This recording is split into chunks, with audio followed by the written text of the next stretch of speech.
Now the moment you've all been waiting for, let's talk about the focus log. So, this is component number 4, and in many ways, in my opinion, the most important part of the focused hour component of LifeOS, which is to regularly log the amount of time you spend on focus work during the workday. Why?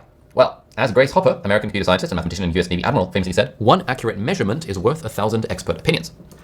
As Lord Kelvin, a British mathematician, famously said, when you can measure what you are speaking about and express it in numbers, you know something about it.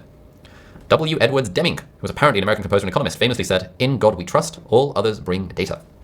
So many people struggle with focus, so many people struggle with procrastination and distraction. I am going to posit for you, for your consideration, that if the only change you made to your life was to consistently track your focus minutes, you'd probably double your productivity.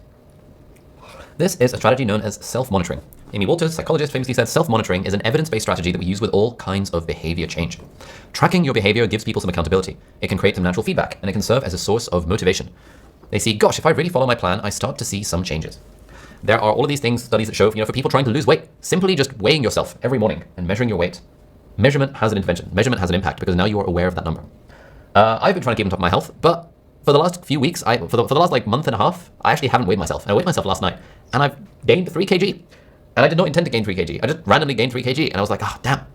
Normally, I'm pretty religious about weighing myself every morning and sort of tweaking and stuff because I'm trying to reduce body fat, visceral adipose tissue, all the stuff. I've been reading Outlive by Peter Attia and some Brian Johnson stuff, and I know I need to get the fat around my abdominal organs down because of my poor South Asian genetics and a family history of cardiovascular disease. I'm essentially fairly high risk for blood clots and bad heart-related things. And a big risk factor is getting your visceral adipose tissue down. And when I weigh myself consistently, my weighing scale has a visceral adipose tissue kind of reading. It's a bit sus, but I can generally keep an eye on it. And I can tweak things like, okay, cool, weight's going up a bit. Let's cut down on the flat whites and replace them with black Americanos. Let's skip breakfast, intermittent fasting, etc. And I just forgot to weigh myself for a whole month. And then boom, 3 kg gained. What the hell? It's just unfair. But it shows the power of self-monitoring and just creating a natural feedback loop. And the app that I would recommend for tracking your focus minutes, at least until we build Superfocus, which is going to be better than this, is called Toggl. This is how Toggl works. Essentially, Toggl has 2 different views. There is a list view and a calendar view. Let's say, Toggl is also free. You can sign up to a paid plan if you want. I think we've signed up to a paid account as part of a team. But let's say I'm focusing on, what sort of LifeOS session 2. I can just type in and then I can hit play. And now it's going to start tracking. I can even give it a project. So I can see I've got IRM as a project, various different projects. I think this project is productivity course. I can even give it a tag like learning design. And now it's just tracking how long I'm spending focusing. And then, actually, it's going to zoom this all the way in. It's just just tracking it. You can see the thing incrementing up. And if I've forgotten to start it, I can just be like, you know what, actually I started this at 11:18, and it will just automatically adjust on the fly. So you don't, sometimes if you do forget to start it, I get annoyed when I forget to start it. I'll just sort of retroactively be like, oh, I started around 11:18, but I try not to fiddle with it too much. And this is kind of what it looks like. So for example, today, these were my 9 entries working on this course. Started working on it at 10:40 in the morning, and I did a 49-minute long session. Then, until 11:30. Then I took a 24-minute break.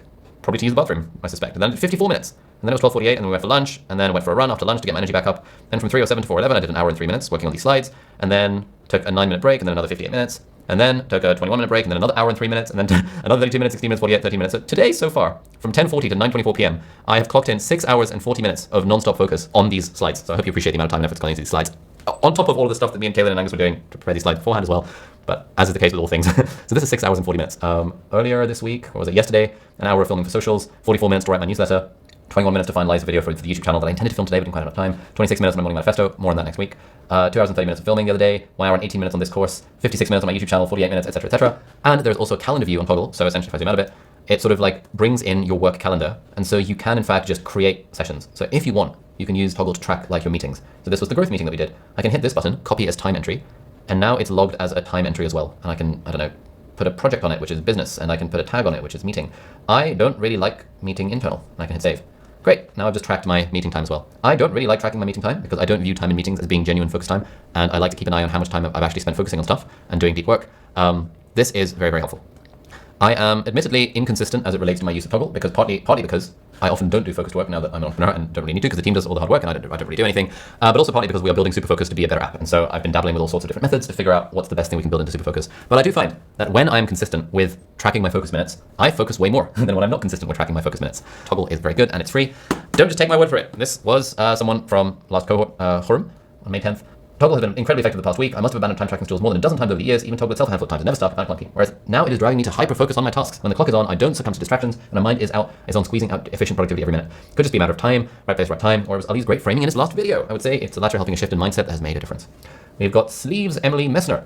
who is also one of our Productivity Lab students. Toggl is wonderful. It's the only way I've ever found to track my time that only takes a few seconds and feels both efficient and worthwhile. Thank you to Ali and the team for finding the Toggl app and recommending it. Unfortunately, we do not have a paid relationship with Toggl. I wish we did. So grateful to have this tool as I build my personal productivity system.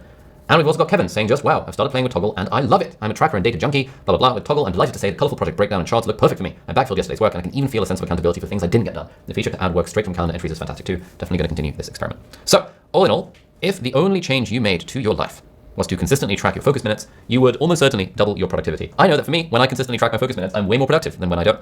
And sometimes I just forget. And it's kind of annoying because I'm like, Whereas Izzy, my wife, and Angus, our general manager, these guys are very like anal about tracking the time in Toggl, and just way more productive than I am, probably.